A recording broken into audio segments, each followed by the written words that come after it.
This is how I want to start my 2025. So Butterfly Thai Perfume just came out with this Oud collection that contains 6 different scents, which is such a great idea. They make it more accessible and more affordable, especially for someone who is new to the Oud category.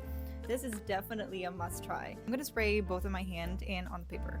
So I've listed my favorites here from number 1 to 6. Let's say from the most likable one, in my opinion, to a deeper and more complicated Oud scent. So in every scent, they've acquired the rarest type of agar wood to make it special and fragrant. So I've tried all of these both on paper and on skin, and here's the results. My number 1 favorite is Bangkok Kanika Oud, or Yin Ngam Mueang. There's definitely ylang ylang in it. I feel like the Oud in here is really light, and instead what really stands out is the vanilla and ylang ylang.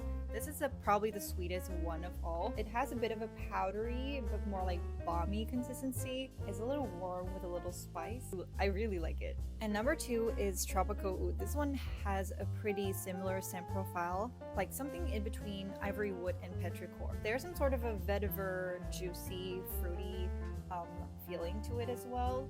Very refreshing, very aromatic, with some florals and a bit of an earthy touch. This is like a familiar men perfume CNA, but very, very good. Number 3, we've got the Island Oud. This one is also a pretty refreshing, aromatic sort of perfume. It has the same cooling sensation. It's still very light in terms of consistency and the amount of oud in here, and more like outdoorsy island touch. I think what really gives it away is the vetiver. The lavender in here is pretty prominent. It might resemble the popular men perfumes DNA. And then we've got Piang Oud. This one is a warm, resinous, balsamic. It's still a very florally sweet and cinnamony profile. The cinnamon is strong, but it's sort of like balanced out by the florals. But there's some sort of a refreshing light vetiver that sort of keeps pulling it to the other end of the spectrum, so it doesn't go overboard with the sweetness. Very well-rounded profile. And next we have a Butterfly Oud. I find this a bit hard to like, just because it smells very OG, very traditional, and a bit old, I'm not gonna lie. But it has a very smooth resinous with like a slightly burnt leather touch.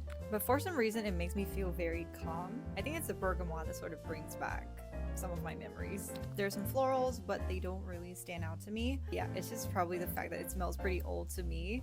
That's why I put it at number 5. And then the last one we have Thai Honey Oud. This one has a very strong vanilla and honey. It has a bit of a smoky effect as well, but this one is pretty oud heavy. There's some sort of a unpleasant after smell of the honey. I know that they use the most natural and the most organic honey. It's just, I don't know, maybe it's just me. That's just like the second sweetest scent in the collection.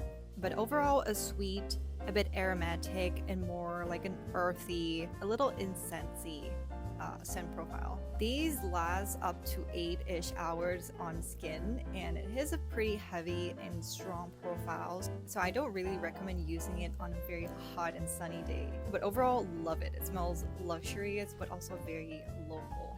From beginner to a real oud fan, you gotta try this.